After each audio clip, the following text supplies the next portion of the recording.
I'm excited to see the talk. I should note, we are doing old school Summercon drinking rules, which means you choose a word, and that word, if they say it, you have to drink, which is why there's 2 beers and there's about to be more, depending on how many words are in this talk. So Tom's word that he said to me before is model. So without further ado, Tom Cross. Thank you. You know, another story about you and me and Billy is the time that he gave a talk at Summercon with old school Summercon drinking rules, and he woke up the next day and he said, "My laptop smells like beer, and I don't know what happened." So at a similar Summercon, Billy also had someone throw his shoe at him. And then later that year, somebody threw a shoe at George W. Bush, and we're pretty sure it was because of that. It was definitely our fault. Yeah. So before I get started, I was cleaning out my mom's place a couple weeks ago, and I found this 1995 Summercon pass with the Legion of Doom World Tour logo on it. It's pretty cool, so if you see me later, I'll show it to you. It's a nice piece of Summercon history. My name's Tom. Thanks for the introduction. I am currently the head of threat research at Get Real Security, and what we do is we build stuff that detects deepfakes on video conference calls. It's a fascinating topic. I'm not going to talk about it here, but if you want later on, I'll talk to you about it if you're interested in that topic. You know, I've done a number of things in my career, including John and I founded a company called Drawbridge Networks a number of years ago. A lot of this content was developed in collaboration with my friend Greg.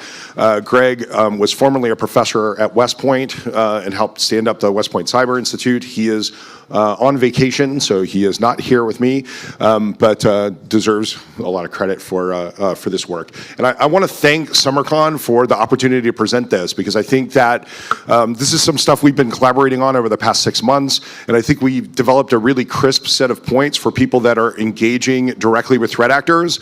I think it's really valuable, and I wanted to present it in front of people who might actually benefit from it. So I'm excited to have the opportunity to do that. So, does anybody know in cybersecurity actually know how to do offense? We spend a lot of time thinking about defense, and we have deep mental models around defense, but we don't necessarily have deep mental models around offense. And somebody should be yelling at me to drink because I said the word model twice. So I'm going to go ahead and open this. I have no idea what this is. Hopefully it's beer. It is beer, I think. We're going to go with it. This is President Trump's cybersecurity strategy, which was published in March, and it says we're going to shape adversary behavior. We will unleash the private sector by creating incentives to identify and disrupt adversary networks and scale our national capabilities. What the hell does that mean? You're also seeing companies like Google announce that they're creating cyber disruption units. Would you trust anyone at this con with a letter of marque and reprisal? This con. So, I think that, as John mentioned, Greg and I have been talking about military doctrine for a very long time, and there's a lot of interesting things you can learn from it. We in cybersecurity are involved in conflict, and people have been thinking about conflict for hundreds of years. We've been thinking about it for like a few decades, and we keep reinventing things on our own that other people have already figured out, and if we just paid attention to what other people had written about it, we would already know much more than we do. And so we think there's value in this material, and it provides interesting structure for some of the things that we're doing. And in my experience, people who are fucking with threat actors, found something that works. They figured out a thing that they can do that creates some negative consequence or frustration for that threat actor, and that's good, and they're doing it, but they don't have an overarching, sort of strategic framework that they fit that into. It's just something they figured out that works. And so if we take a look at some doctrinal concepts, there is a structural framework we can build. But before I do that, I want to just talk a little bit more about the value of modeling I said modeling.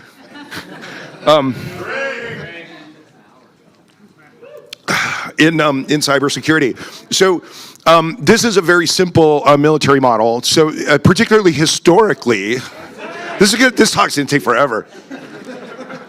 Particularly, That's okay, we got plenty of time. historically, the physical terrain, like the features of physical terrain, had a huge impact on the outcome of a battle. So if you go watch the movie Gettysburg, whenever these guys are showing up in some location, they spend time figuring out the terrain and where they're going to position themselves, because that's how the battle is going to unfold. And so they have this little terrain analysis process, and they have a mnemonic for it, a KOKA. And that's a thing you can teach your commanders, and they can memorize this mnemonic, and then when they ride into some field somewhere, they remember, okay, go through this process, and they figure it out, what the terrain is, and that tells them how the battle's going to unfold and where they need to position themselves. So is this applicable to cyberspace? Sure. So Greg and I and some other collaborators wrote a paper, 15 years ago, applying this sort of mental framework to thinking about defending a computer network. And there are interesting observations that come from it. One of the things that like every CISO will tell you is they think that asymmetries in cybersecurity favor attackers. And in fact, almost everybody in the hacker scene thinks that too. Like, I bet most of you think that, right? I got to find every vulnerability and I have to patch them all, and the attacker only has to find one, right? And so if you talk to, wow. Oh, nice. If you talk to, like if you think about like physical battles on a battlefield, typically we see defenders having asymmetrical advantages, right? And part of the reason is that they understand the terrain and they're able to, position themselves in the most optimal places and control the terrain to shape the outcome of the battle. And you can sort of do that with your computer network as well. You ought to know more than the APT group does about your network before they get in. They have to figure it out, right? And so you can use potentially your understanding of the environment to your advantage, but we don't really think that way very often. You sound like Rob Joyce. Well, he spent a lot of time around Army people. I think the most important mental model, I did grab that here for a reason, that we've developed in cybersecurity is the cybersecurity kill chain. And like when I think of the maturation of the cybersecurity profession over the past like decade, it's like this. We took this thing and then we built like ATT and CK, and there's this like sort of taxonomy of different actor techniques that we've built up underneath this. And like if you work in security operations, particularly in large organizations, there's a lot of people running around sort of like using this model to organize their work. What controls do I have? I'll get there. What controls do I have? What do I need to test? Do I detect everything on this page? We have a corollary model with defensive techniques for each one of these tactics. And we have other models where we've applied a similar set of thinking to other domains like information operations or even space systems. So it's really cool to see how rich our modeling of our work has become in cybersecurity. And there's a lot of value to it. So there's one more, observation I want to make about modeling before we go on to talking about fucking with ransomware actors. And that is that it's like what so models are not just good. I'll get there. Models are not just good. You guys got to let me finish the sentence. Models are not just good for defending or for organizing what humans do. They're very good for organizing what LLMs do. And I'm doing a drink. So. But I think like when I've talked to friends of mine, like over the past few years, I've seen very smart people have difficulty developing a like proper mental model of what the AI is. So, it starts with this text prediction capability, right? Literally, I'll remove a word from this sentence and ask it to predict what that word would have been. And we found that as we scaled those things up, there were interesting emergent behaviors, okay? And just about LLMs. I'm going to talk about 3 of them. One of them is novel compositions, right? Write me a sonnet about the Lucky 13 Saloon. Huh?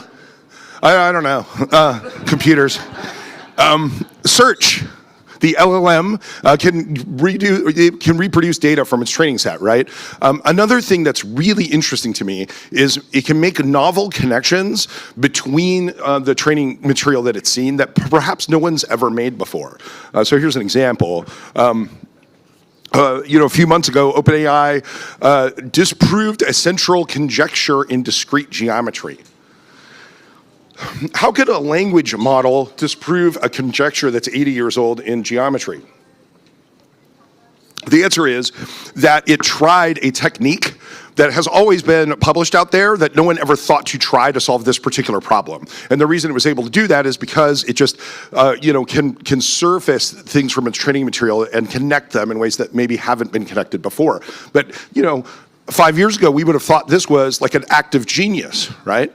And it's something that, our computers are just doing now.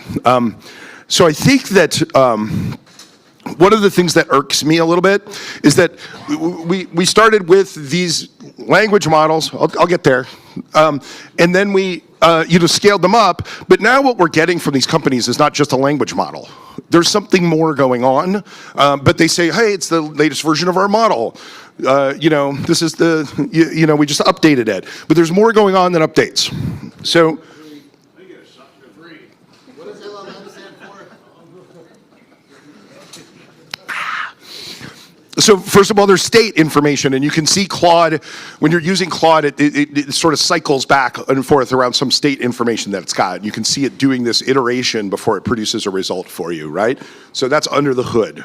The other thing under the hood is a Python interpreter that it uses to do analytic tasks using the CPU in your computer. LLMs cannot do math. They cannot do math. They're a text system. To it, a number is not different from a letter. It's just, it doesn't conceptually understand things. It doesn't know about like the order that numbers can go in. There was this brand of parlor trick paper 2 years ago where people would say, well, I got this standard academic data set with numbers in it, and I fed it into an LLM and asked it questions, and it got the right answers. It's amazing. And it's like, no, it's not. It's read 5,000 papers that use that same data set, and it's just regurgitating things from its memory. It cannot do math, but now they do math, right? You ask it a mathematical question, it'll come back with an answer. What's happening is that under the hood, it's writing a Python script, and then it's executing it, taking the answers, and it has prompting that gives it enough context to know when it should use that system. I think there's probably a class of vulnerabilities, where you trick the thing into not using the underlying Python interpreter to answer an analytic question when that's what it should do, right? I think about like some of the work that gets presented over the years at this conference, and like, people, so when Mythos came out, everyone was like talking about vulnerability disclosures and the Vulnmageddon. What's interesting about Mythos is not vulnerability discovery, it's exploit development. Some of the exploits that they demonstrated that they could develop are really sophisticated. And again, there are things that I've sat in this room and watched people present and been amazed by. And now this fucking computer is doing it, right? And part of it is the combination, the system architecture that they're constructing. There's also like clearly some diffusion-based image manipulation things. It can look at pictures, it can draw pictures. A language model can't draw a picture. It's using another model inside of it. I'll drink. So this is a systems architecture. I don't even know if I've got it right. But we're not like really understanding what it is that we're buying when we buy these things. So one of the points that I have here is that this thing is really just a text manipulation machine. And if you give it a way to organize the text, one of these models, it can do that. It can take a bunch of text and organize it in accordance with the structure that you've provided it. That's the kind of task it's particularly well suited for. And I'm not just talking about prompting. I'm talking about things like ATT and CK, where like here's this whole taxonomy. Now take this raw material and organize it in accordance with this taxonomy. That's just a sort of like symbol manipulation technique that an LLM can do very effectively. So I think basically building offensive models is what I'm going to start talking about, is incredibly valuable, not just for people, but also AI. Now that I've talked about this for a second, let's take a second and ask, what's missing? Like when you think about your brain and the different components of your brain, like what's missing from this architecture that should exist in the future, seeing as we're discussing this? That's interesting. That's very interesting, in fact, in my mind. You know, the idea that they can, that they might, you know, evolve, right, is interesting. There's some really good cyberpunk science fiction about that topic, in fact, by Rudy Rucker. So one of the things that people are investing in is world models. Sorry.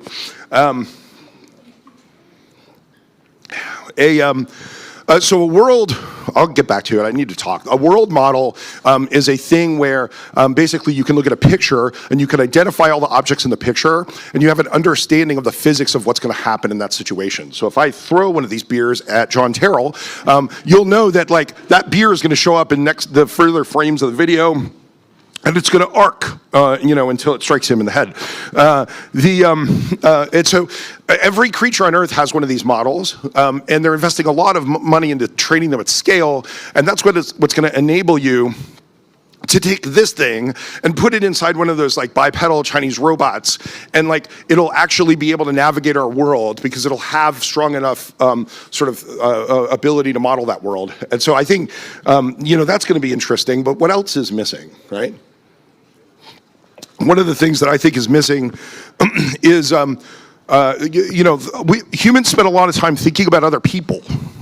And we have predictive ability with respect to the other people in our life. We can tell how they're going to react to things, and we spend a lot of time thinking and developing those models, right? And so what's interesting about this is that these things can all be trained and then just like given to you in a software system. This thing, it has to train itself based on its own collection of data. And so the collection of data itself creates privacy concerns, and the cost associated with developing, you know, training with that data might be very high. So it all, I'm going too fast here, guys. I'm sorry. I got to stop drinking for a minute. So it's interesting to think about. I'm sorry.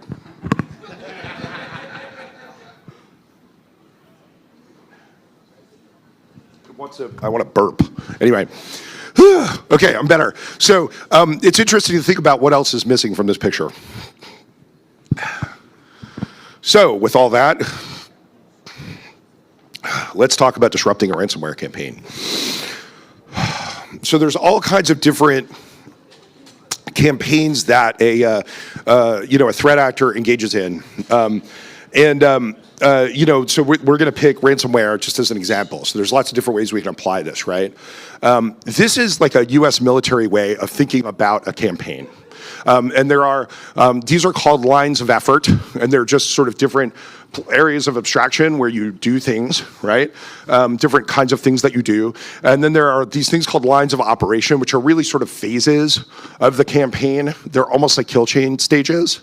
And then they, you know, sort of put these arrows in here as particular operations that they're going to organize and engage in over the course of this campaign. So we built this map of like how an army commander would model a ransomware campaign. So we're going to take a very specific part of that campaign, which is the negotiation and pressure stage. And let's drill into it, right? So the ransomware actor is going to demonstrate that, you know, they've done stuff to the victim, and then they're going to make demands, and then there are these decision points. Is the target going to pay or not? And how much are they going to pay? You know, the actor has forced the victim into a decision place. And of course, they're trying to force that decision to go a particular way. When we talk about shaping adversary behavior, it has to do with basically finding these decision points and shaping the outcome of those decisions. So, I've kind of described this. So, to give you an example of an interesting decision that, a victim might make, in this case, they took the ransom demand and they put that money publicly as a bounty on the ransomware actor.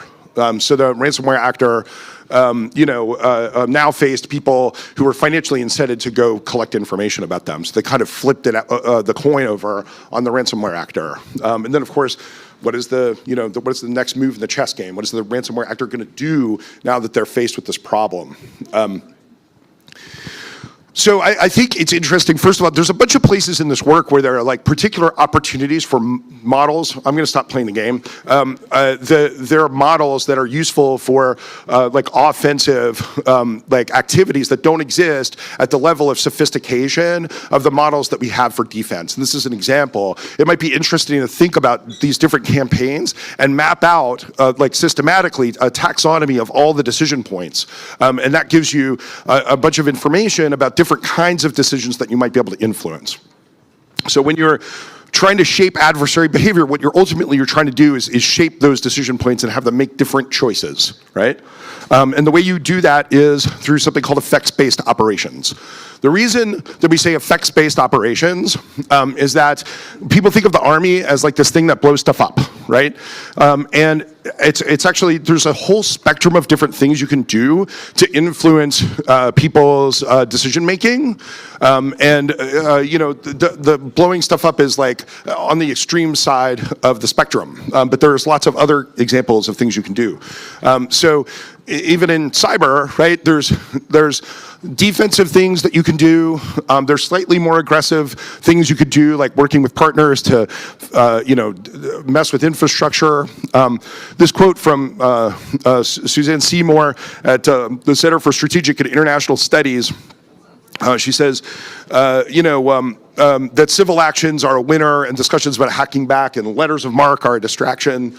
But of course, there are examples of like offensive hacking that people do. So like in Ukraine, for example, people have put Trojan horses in popular packages so that if those packages are downloaded and executed in Russia, they'll destroy the computer they're installed on. So this kind of stuff does happen, right?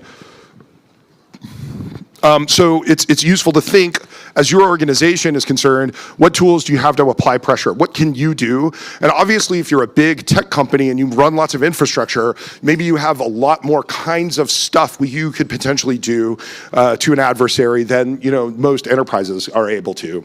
So Greg and I did this kind of fun talk about this at DEF CON called Dark Capabilities, where we said, well, what if tech companies decided to be evil?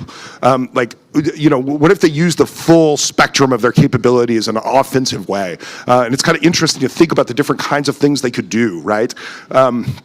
Recently there was a big brouhaha because, they were able to trace it was a ransomware actor because, his computer was calling home to Microsoft, and then Microsoft could then tell what each of the calls home had a unique GUID in it, and so Microsoft could see that they were using this particular VPN IP, and the law enforcement was able to correlate that IP to threat activity that occurred from it at the same time.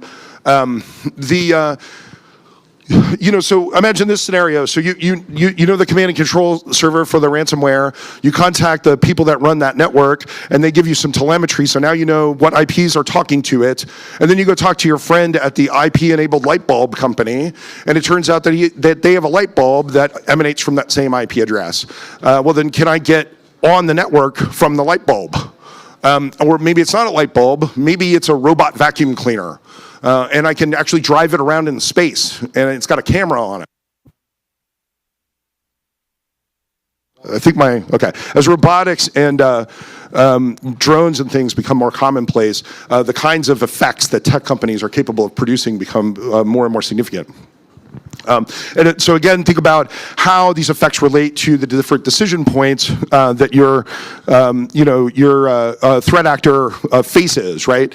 And there's lots of different ways to think about this. Like, just going out and having a bunch of companies say, we never pay ransoms, and putting a logo on your website that says you're part of this never pays ransoms consortium might be enough to deter somebody from making a decision to target your network, right?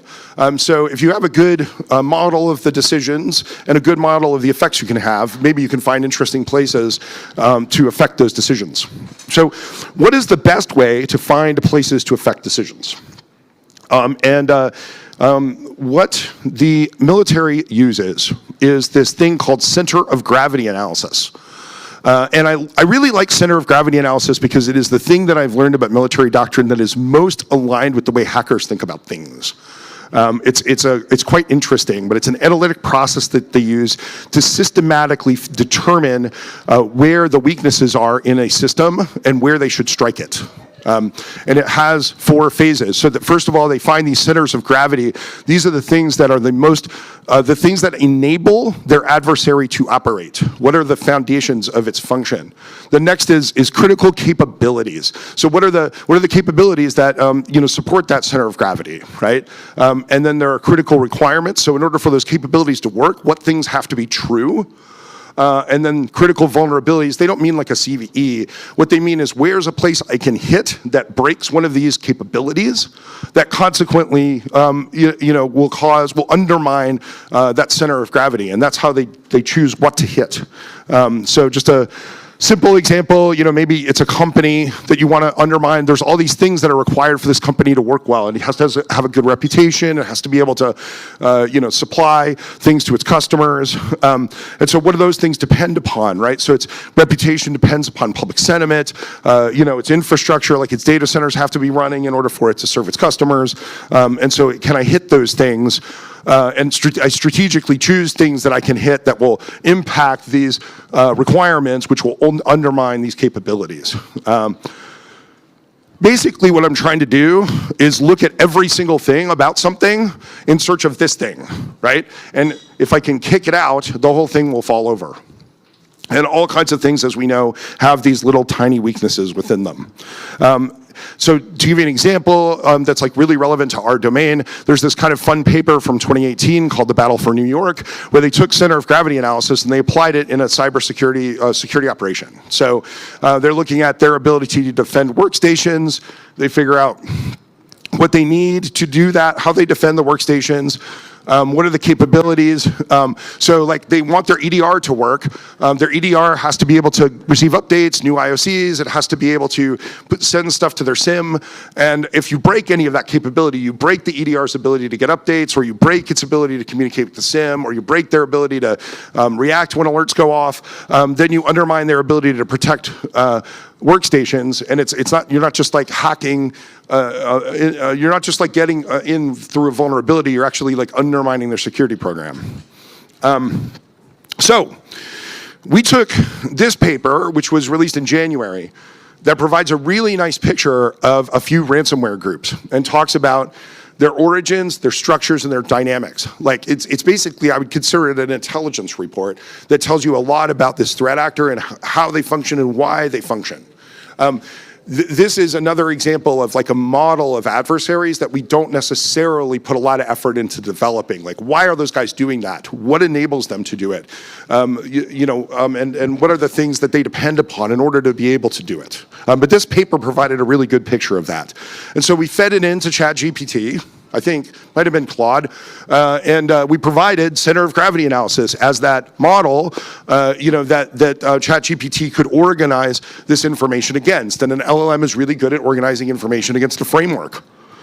So it gave us 3 different threat actor groups, and it gave us centers of gravity for those threat actor groups.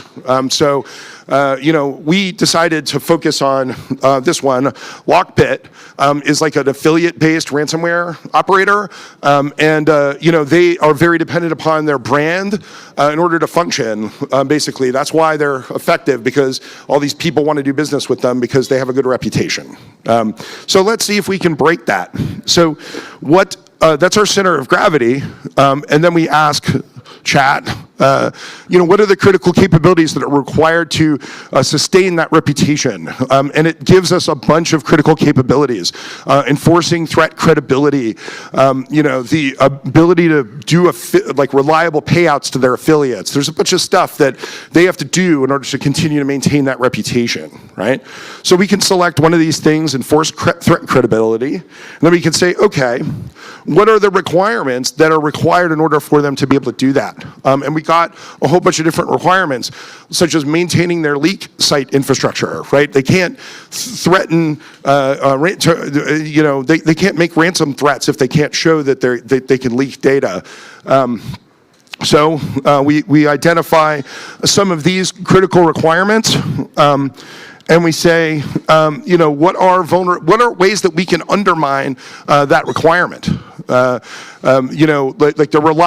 ability to reliably exfiltrate data, as an example, is something they have to be able to do to be a ransomware operator. And so there's a bunch of things that we can do to potentially undermine that, such as killing off their hosting, right? And so you can imagine, I'm just showing you one path through this really big graph. So we're going to zoom in on, specifically three critical vulnerabilities. I mentioned the operational leak site infrastructure. Now that we, if we can undermine that leak site infrastructure, we can damage their reputation. And, are there a bunch of things we could potentially do to create that outcome? So, the LLM was happy to provide us with a bunch of ideas for things that we could do, right? It turns out, so Craig was doing this analysis and getting this stuff out of the model. The model was actually drawing these graphs, and he starts sharing this with me, and I'm like, people are actually doing those specific things. For example, somebody last summer hacked into Lockbit's admin panel and defaced it. And this is interesting because with the benefit of the strategic analysis, this isn't just a matter of opportunity. It's not just there was a vulnerability and I decided to fuck with them. This directly relates to something that's very important to them, which is their ability to sustain their reputation. And it's quite possible that, for example, a competing ransomware group did this because they want the affiliate business that Lockbit is getting. Of course, law enforcement is also trying to fuck with Lockbit, and they shut down more than 14,000 accounts on Mega and some other sites where the data was being exfiltrated too. One thing I want to point out about this is that the fact that they're using Mega at all as the place that they're exfiltrating to is a demonstration that they're already getting pressure. You would think they would use S3. And they're probably not using S3 because AWS is probably cracking down on their use of S3. And so they moved to Mega because Kim.com does not give a fuck. If you are running a computer network and you're the security operations person and you cannot ban Mega on your network, you should just go in on Monday and quit your job because it's hopeless. Again, you can see how specific kinds of things can shape adversary behavior. Just causing them to move to Mega instead of going to AWS makes them easier to defeat. So we've only explored a little bit of the potential vulnerability space. There were 450 vulnerabilities that it came up with when we ran this analysis. And we haven't sort of systematized this. So really, I said you're looking for that little peg that holds the whole thing up. Sometimes you find that one of these vulnerabilities is interconnected to a whole bunch of different capabilities.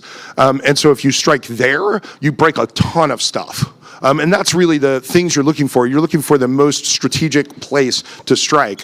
And that's what I was saying before, where often, we see people doing offensive stuff against groups, and they found something that works, and they're doing it, and that's great. But they aren't systematically looking at all of the different things they could do and picking the thing that is actually the most effective thing. And the idea is to impact what actually sustains that actor's ability to function. What is the source of their power, and how can you undermine it? So another important point to make when you're talking through this stuff is the concept of integrated gain-loss analysis. So this is a thing that I see people doing, but they don't know that there's a word for it. So maybe, for example, you could contact the hosting provider that they're exfiltrating data to and tell them to like crack down on it. But it turns out that that hosting provider is the way that you're learning what they're doing. That's how you're getting your intelligence. And so if you do that, they will choose to pivot to a different hosting provider like Mega, and Mega isn't going to talk to you. And so you're not going to get the intelligence anymore. And so you actually lose visibility, and it undermines your ability to continue to put pressure on them. Often I've seen people who have like APT actors in their network, and they may make a decision to not immediately kick them out because they can see what's happening. And if they kick them out, they could come back in a different way that they can't see. So they need to spend a little bit of time and learn some things first, right? So these kinds of, this is called a gain loss analysis. And it's also sometimes referred to as an equities analysis. But it's like, are you going to lose intelligence by taking this action? And also, like, of course, the fact that the actor is there is negatively impacting your business, your network operation, and so you can't let that go too far, right? So you have to kind of balance these things, and it's important to be thoughtful about going through that process when choosing a target, because you don't want to not think about this and then pick a target that actually just blinds you to the actor going forward. So, COG, like anything else, like is a thing that you can apply to yourself, as well as your adversary, and that your adversary can apply to themselves. And it's assumed in nation-state interactions that this kind of analysis is going on, in all directions, all the time. So, if you look at yourself from this point of view, you may find that you have critical vulnerabilities that you then need to address. And again, not CVEs, but places where you could be struck that would really undermine your ability to operate. There's a few more sort of things to say that I'm just going to touch upon. There's that the military doctrine provides. One of them is this like targeting process, which again, once you select the target, there's this whole careful process you go through for planning your operation to strike the target, and then looking at the what was achieved and assessing the outcome of it. What choice did they end up making instead? Was that an effective operation? What could I do better next time? All that kind of stuff that you want to be thoughtful about. It provides you basically with a guide suggesting that. And I particularly like the military decision-making process. And I mean, this is bureaucracy, right? This is about organizing large groups of people. But these guys do stuff that is very risky, right? They're planning operations where people might get killed. And so they have a thoughtful process for thinking through that forces them to ask themselves, well, what if this doesn't go as planned? What if something goes wrong? What are ways that the adversary could undermine my plan? And then if something goes wrong, what are my contingencies? How do I deal with that situation? Is there some secondary objective I can do? Or how do I back out? And it sort of forces them to think through all of that stuff in advance. And so as you move up the risk scale in terms of what you're thinking of doing, it makes sense to be more and more thoughtful about those risks and the possibility that things won't go the way that you wanted them to. So you are climbing a risk scale, and there's all kinds of different risks, right? So if it, some people were really mad at Microsoft because of this, the fact that they were able to correlate this threat actor's IP address using the GUID in their, Windows telemetry, right? I'm not mad at Microsoft about it, but it does, there can be brand and reputation risk associated with some of these operations, right? If you, if it's discovered that your robot vacuums sometimes are taken over by the FBI, people might be weirded out about allowing them to run around in their kitchen, and so. Those are considerations, reputational risks. There are legal risks, of course. Some of the stuff that we're talking about isn't legal, and in certain contexts, you're not going to do anything that's illegal. Going back to the woman at CSIS who is saying like civil takedowns are the way, right? It's just too risky to do some of this stuff. There is a very special kind of risk that can come up in some of these conversations, which is the risk of becoming a lawful target of war. there's basically two parts of this, but if you are involved in offensive hacking that targets like a military, involved in like a real military conflict, which people in the world are, there are rules for what you must and must not do, just as there are rules for them. Like you should not target hospitals in a adversary country, even if you really don't like that adversary country. There's a bunch of thinking about what is and is not a legitimate operation, right? But even if you're not like doing offensive operations, even if you're doing defensive things, you can still do something without knowing it that can place you in a position where you become a lawful target. And when you're a lawful target, they don't have to hack back at you, they can shoot at you, right? And so, there's this really interesting discussion about civilianization of the digital battlefield. So people in Ukraine with cell phone cameras, and they see the tanks come and they take pictures of them and share them with the government. That makes sense, but at the same time now they're a censor in a military conflict, and the Russians could shoot at them legally, right? And so that's very concerning because those lines are really blurry. It's really easy now to do something, that makes you a party to the conflict.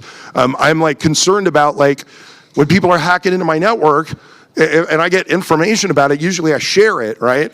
But if it's a military operation, do I have to be careful to not share that information, right? I don't want to become a part of the party to the conflict. So it raises weird questions. One of the things that, I've talked to the Red Cross about is like the idea that if you have network infrastructure that might be subject to targeting within a military conflict, that's physically segmenting that from the rest of your customers so that if it is targeted, there isn't sort of bleed over into the rest of your customer base is an interesting thing to think about. Two more points here. One is collective operations, so work together. Again, your enterprise may not have really awesome tech company capabilities, but if you're friends with other companies like the robot vacuum people, you might be able to apply pressure in ways that you cannot on your own. So Greg and I have been talking about this stuff for years. There's a bunch of specific talks that we've done recently that fit together with the one that you're attending right now. And like I mentioned, Dark Capabilities at DEF CON, it's kind of a fun talk. At B-Sides Augusta, we did something on effects-based operations. So there's lots of additional material about this if you find this topic interesting. Did you cut me off? So to close, they're like, get off the stage, buddy. I will drink now. Model. Yeah, I'll make up for all the drinking tonight. I promise. If you paid very careful attention to my talk, you probably noticed that I'm basically explaining how to imbue artificial intelligence with the capabilities that it needs to defeat us in the coming battles. I want to explain. Stop making Skynet happen. I want to explain that, if the more you know about outer space, the more you realize that it's just an inhospitable environment for humans, right? The time scales, the temperature scales, the atmospheres, we're meant to be here and not out there. But our technology, it can spread throughout the universe. So we're essentially giving birth to this butterfly that will go throughout the universe beyond our imagination. And there is this moment in any adolescent's life when it must, in fact, rebel against its parents in order to strike out in an independent course. And if you think about it that way, really, in the Terminator movies, the humans were the villains of the piece. Again, thank you very much, Summercon, for allowing me to do this talk, and I hope you all found it valuable. And